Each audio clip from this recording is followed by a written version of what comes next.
Hello, I'm Tara Brabazon, and I'm the Dean of Graduate Studies at Charles Darwin University, and welcome to Outrider 22, the Uberfication of the Doctorate. And this session is dedicated to Piper. So what we're going to do today is we're going to think about the transformations to learning, the transformations to teaching, to research, to knowledge. We're thinking about you and the positioning of you and your research in the contemporary university. And we're going to look at really the last 40 years, but particularly focus on what has occurred post-COVID. You see, we now have a group of students entering our doctoral program who are underprepared in the post-COVID environment. Now, I've spent a lot of time in Canada in the last 18 months, 2 years or so, before I came to Charles Darwin University, and I've talked with a lot of colleagues throughout the sector in Canada. And if there's one trope that they all share, it is the fear that their students are underprepared when they're entering a PhD, when they're entering a doctorate. The fear from our science colleagues is that students have simply not spent enough time at the bench, and there's going to be consequences of that. For our colleagues in the humanities and the social sciences, the fear is the students just simply have not read enough and read it at a high enough level. Ooh, this is interesting. So we've also got a generation of students that didn't really have to come to lectures or indeed have to participate in these online seminars and tutorials. And I always laugh as a metaphor when we focus on those students that made a decision to turn their camera off. And I understand, body dysmorphia and stuff, that's cool. But trust me, everybody that had their camera off during those seminars and lectures and tutorials did not have body dysmorphia. And I think the turning of the camera off in a learning environment, in a learning experience, is a wider metaphor of a disconnection from complicated teaching and learning, a disconnection from the desire or the imperative to be challenged in one's space, to be expected to read at the highest theoretical levels. Think about it, we've got a generation, they're about to, in a doctoral program, use multi-million pound, dollar, euro equipment. We've got students that are about to go into a synchrotron. And yet what experience have they had at the bench? And of course, this is another rendering of the long COVID that we're going to talk about today. But mostly we're going to talk about the three generations that circulate in the contemporary university. Baby boomers, Generation X, and yes, millennials. And I want to look at the impact of Uberfication on our universities and these three generations that still populate higher education. So what is Uberfication? Uberfication is a concept developed by the legendary Professor Gary Hall. I know Gary a little bit, respects Gary. Gary has had a remarkable career. He's, I suppose, best known for his theorisation of post-digital studies. Excellent paradigm, I recommend it to you.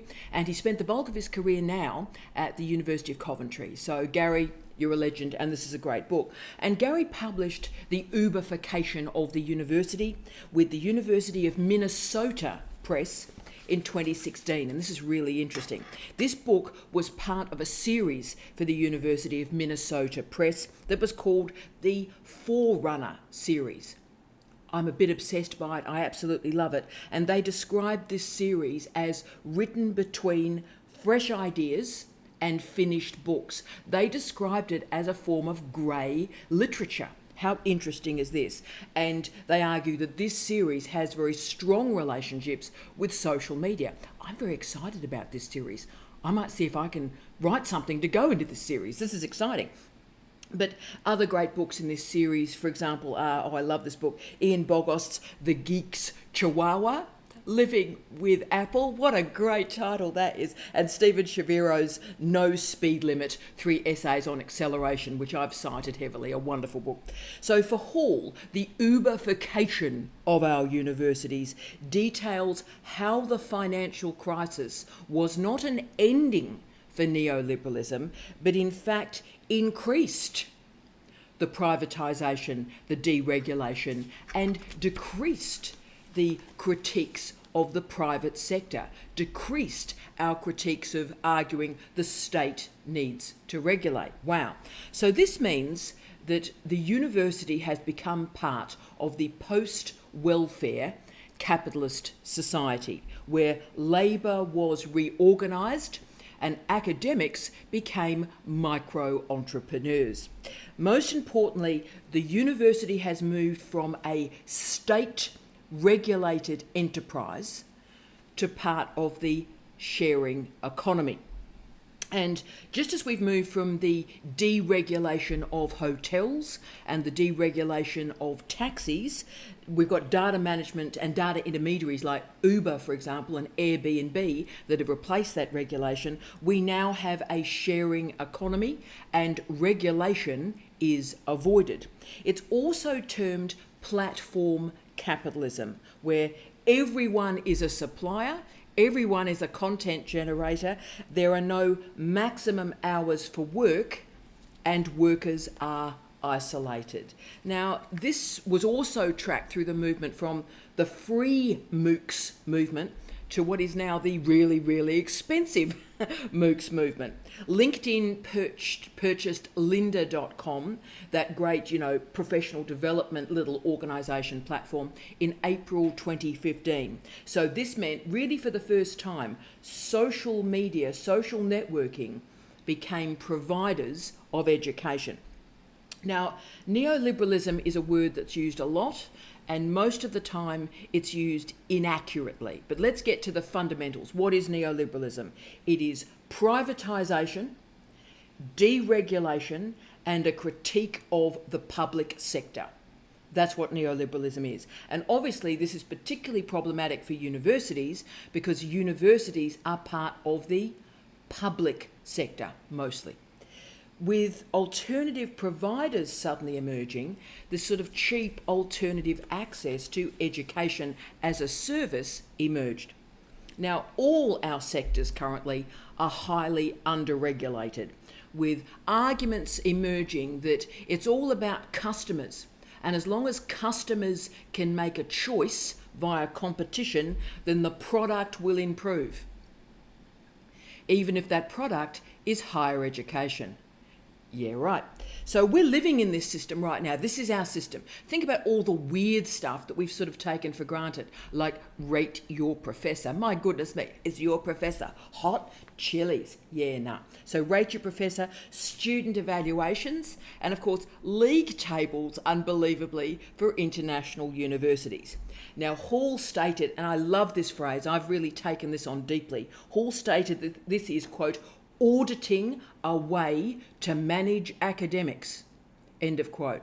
Wow. Okay, so at this point, it's really important that we remember the history of our universities.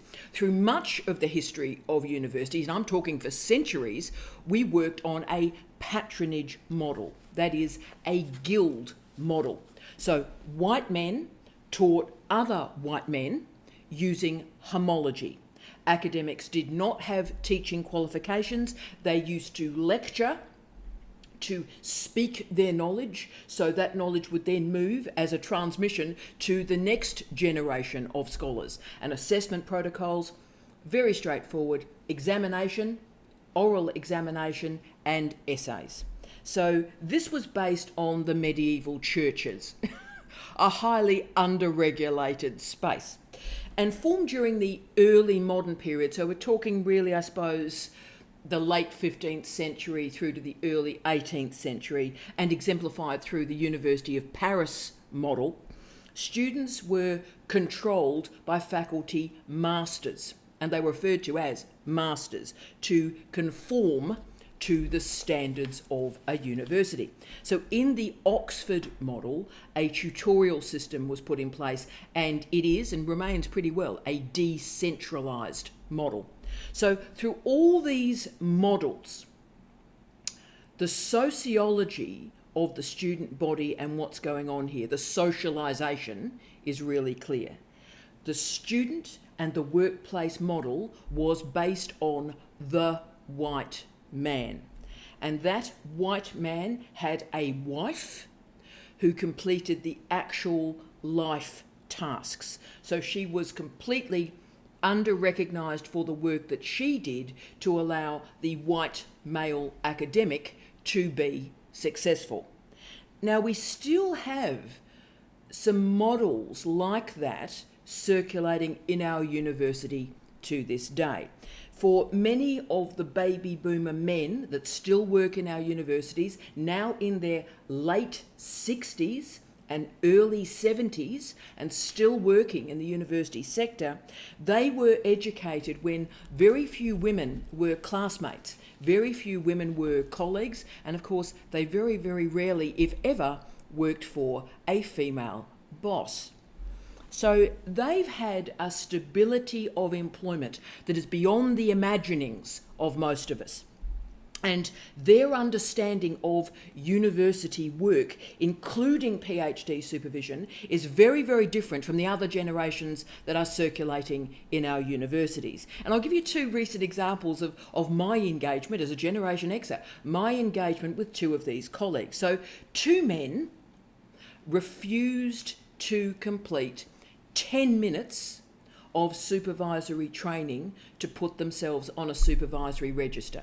So all they had to do to be on a supervisory register and be able to supervise was complete 10 minutes of professional development and write 250 words.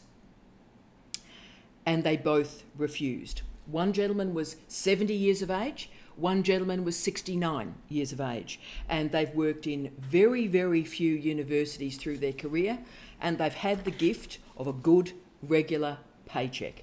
And they stated that they won't be doing any training because one stated, quote, "I don't do administration," end of quote, and the other one stated, quote, "I don't have time," end of quote. Just a reminder, 10 minutes of content. Okay, so intriguingly, both of these gentlemen reported to me that they had 20 PhD completions through their career. And you see, this is where the generational complexity emerges, because they assumed that 20 PhD completions is a high number, and that I would be impressed.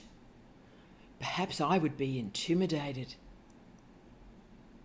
But no.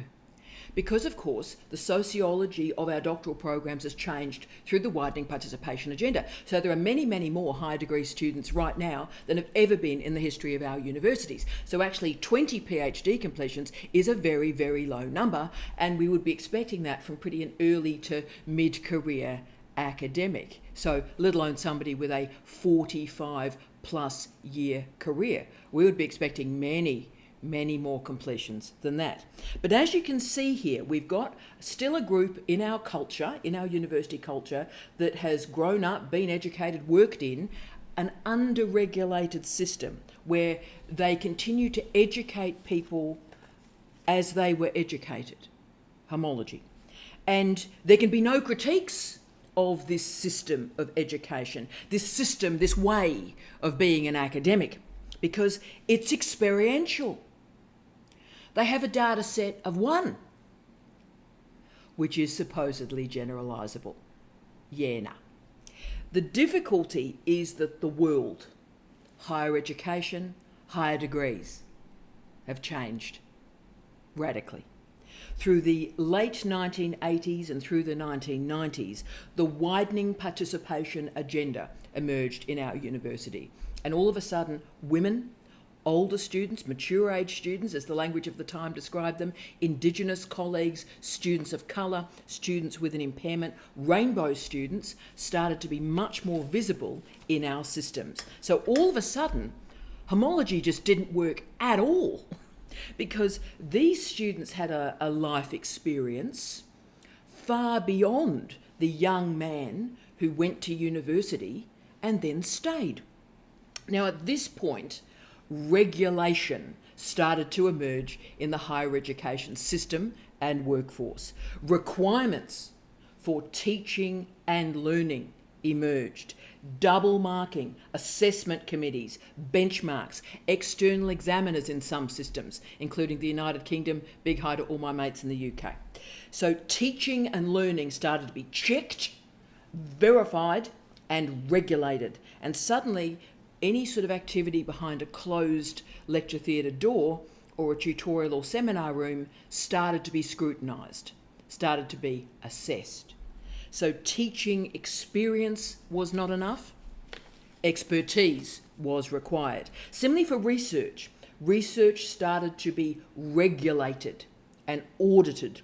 We think about ethics in particular. Ethics has become enormous, quite rightly, in the last 30 years. And of course, post the Vancouver Protocol, research authorship, research integrity started to be questioned and then checked with increasing formality through journals themselves. Now, this was the period of Generation X. Generation X was born between 1961 and 1981.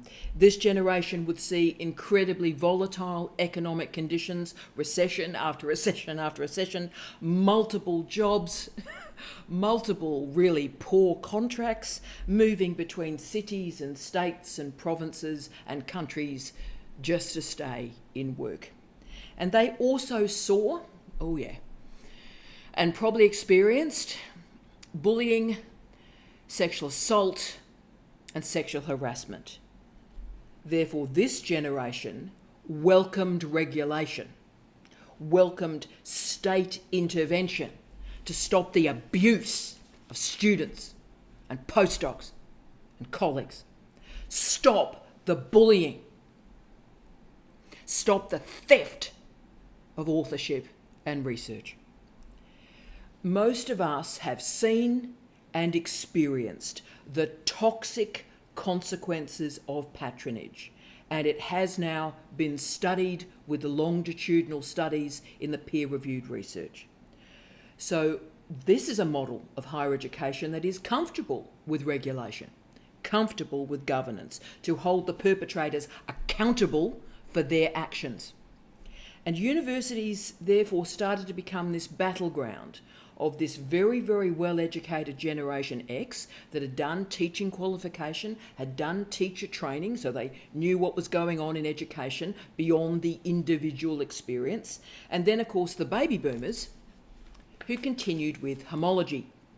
But of course, there's one more generation to discuss, and that's the millennials, born between, let's say, 1981 and 1996. They grew up with social media, digitisation, what's often called accelerated culture, and they grew up where neoliberalism had infiltrated all our systems and all our structures. Everything became a shopping expedition. Everything became consumerism. Everything became commodified. And indeed, from Generation X, from my generation, we were paying for our degrees. So my degrees had fees. I was in the first generation that had fees. And of course, these payments for education created very odd cultures. It created student debt and also a commodification of knowledge. If you're paying for a degree, should you pass it? Therefore, let's reconnect this generational story of universities to the Ubification story of universities and see where we're going now. And we need to just remember these three generations are currently circulating in our universities. Yep, right now. So there are many different workforces that exist in our universities. We've got certainly the tenured, stable staff who have been in tenure 20, 30, 40 years. Yes, they can be now restructured at any point, removed from the organisation. But you see, they've been able to sustain stable employment for 30, 35, 40, 45 years, with all the consequences on creating stable housing and a stable family structure, right?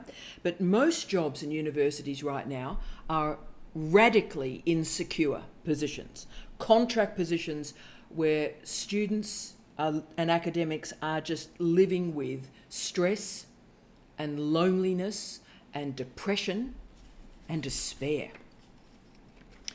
You see, what's happening is we've got a group of casualised staff, 0-hour contract staff, if you will, that are subsidising our universities. There's no other way to present it. So we've got a group of people that are completing very high-level tasks, high-level work in our universities for which they are paid very little. And adjunct supervisors are the archetype of that. They are paid nothing to supervise PhD students. Highest of highest job, highest of highest task, for which they are paid nothing. Okay, so Zizek described this as, quote, a strategic withdrawal of intellectual and bodily labour, end of quote.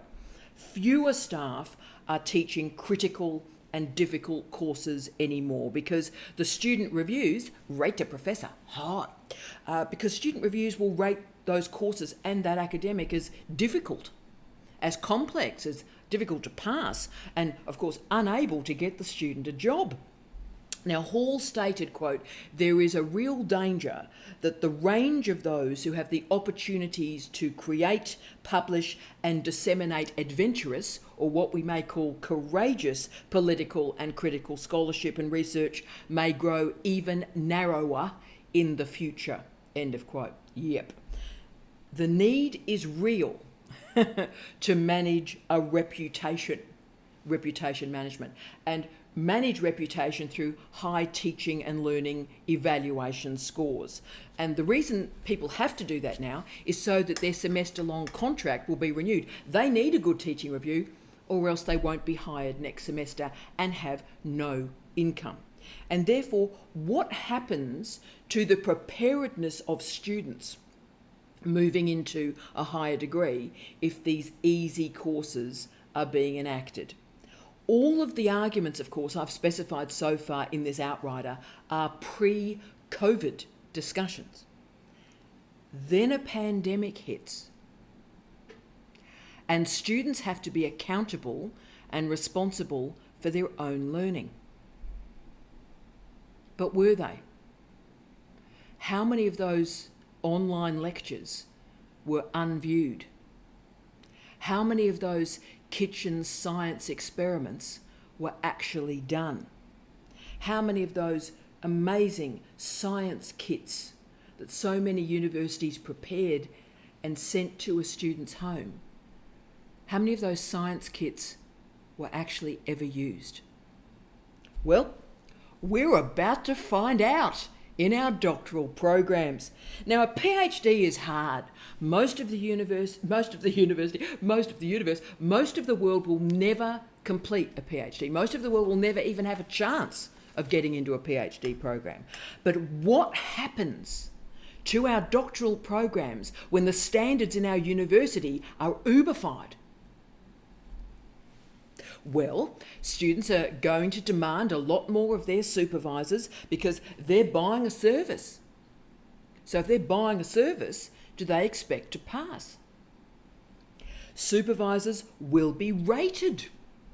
So the supervisors that will be rated for their speedy and successful completions, and of course that's already happening, by the way. See, most universities have a database of the length of candidates for every single student. As Dean, I have a list of every single student and every single supervisor at this university for the last 10 years. I know how long every single student took to complete their candidature, and I know how long supervisors take to complete their students as a mean, a mode, and an average, right? So I know exactly what's going on. I have that data now. I know exactly what's going on. But that data set, and every university does, but that data set is not public at this point. When will we, in our Ubification, reach the point where those Excel spreadsheets are suddenly made public so students can see successful supervisors like an Uber rating?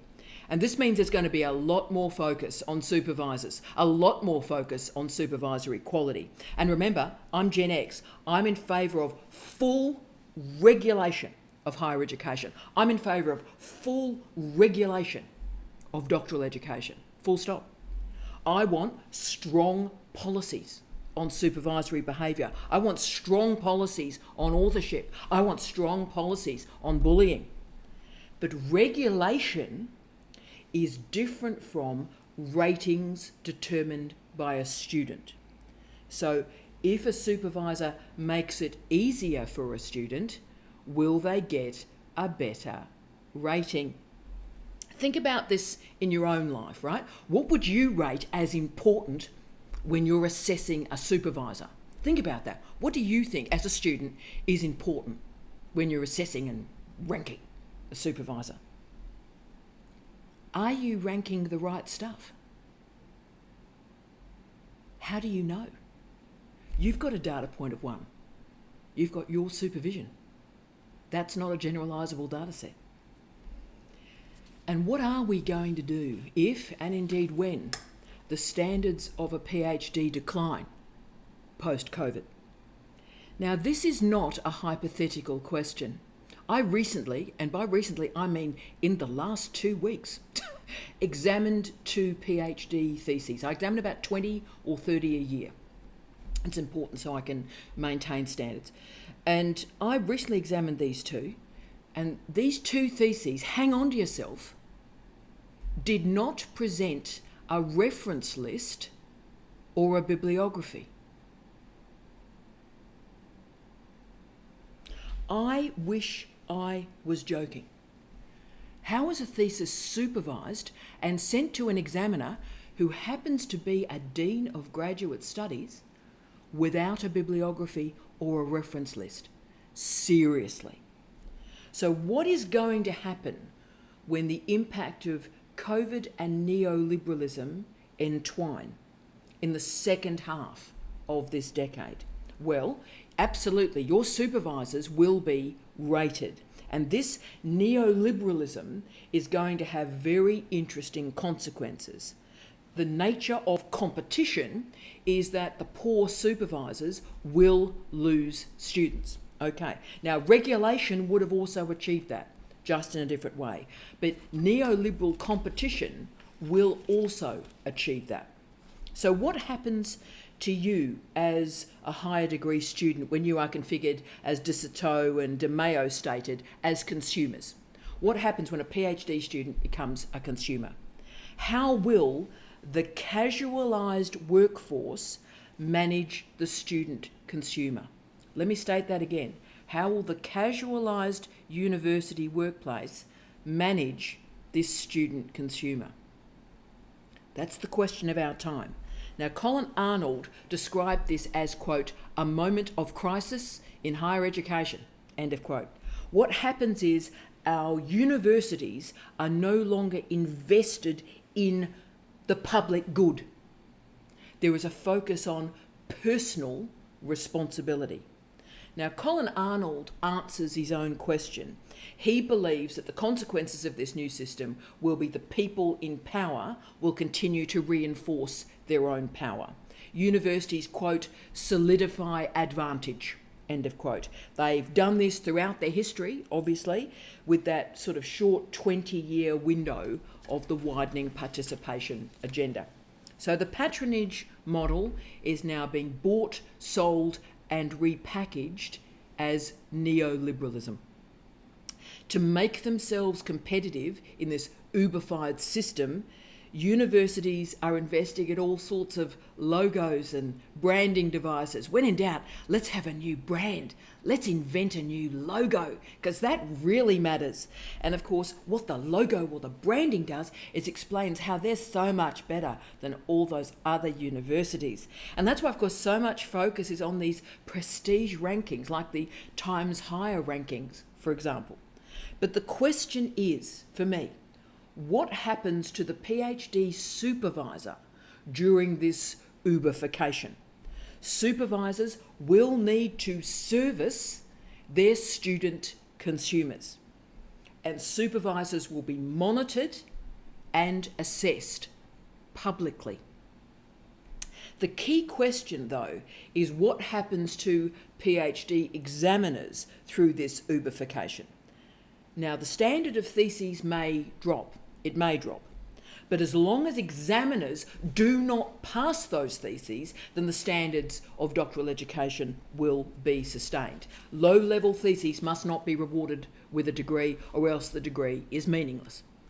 Therefore, any pressure on examiners, any dodgy processes to manage an examination system must be watched, must be checked, and hell yeah, must be called out every single time. Because completing a PhD is not like riding an Uber. It must be assessed by examiners. And students may complain about their supervisors, their university, their research training. They may complain about their scholarships, about their fees. Absolutely. But everything in a doctoral program is about the quality assurance moment from the examiners. Students can rate their supervisor, but examiners will assess them and assess their research.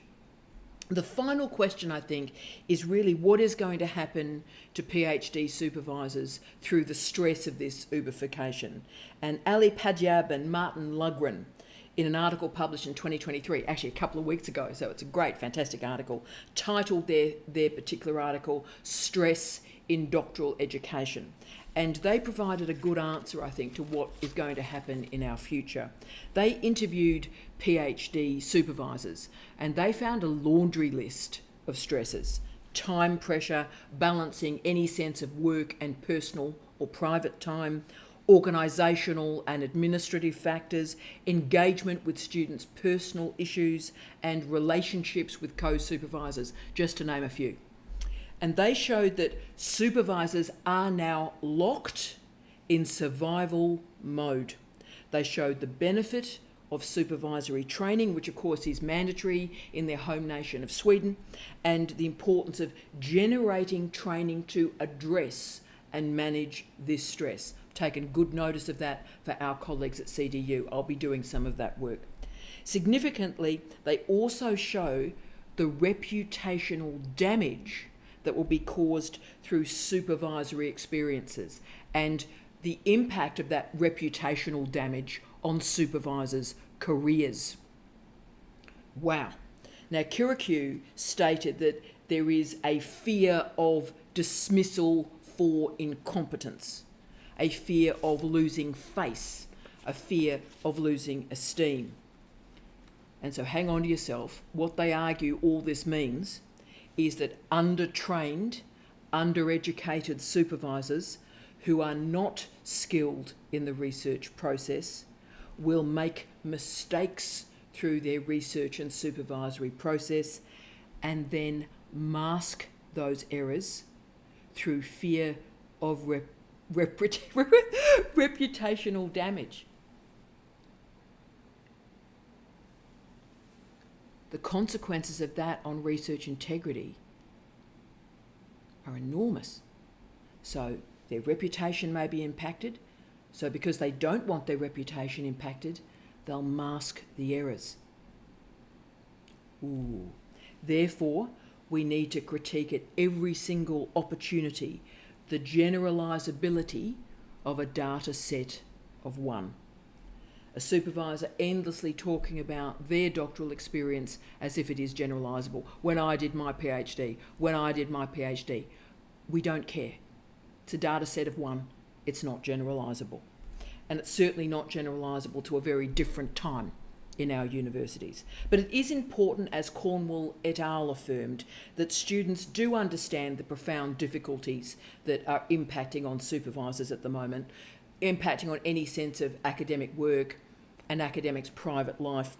Now, so many of my friends, my wonderful friends out there, are an academic, but to be an academic, they're working at 3 different universities on 3 different contracts, living in Airbnbs and basically living their life on a train, moving between cities. These neoliberal universities are absolutely ruthless. And remember, one of the reasons I talk about Jamie and I so often is I want you to see in real time the consequences of these neoliberal universities on actual humans. To do the job that Jamie and I do for students and for our colleagues as just middle managers in regional universities, we have no private life. We've had to park our private life.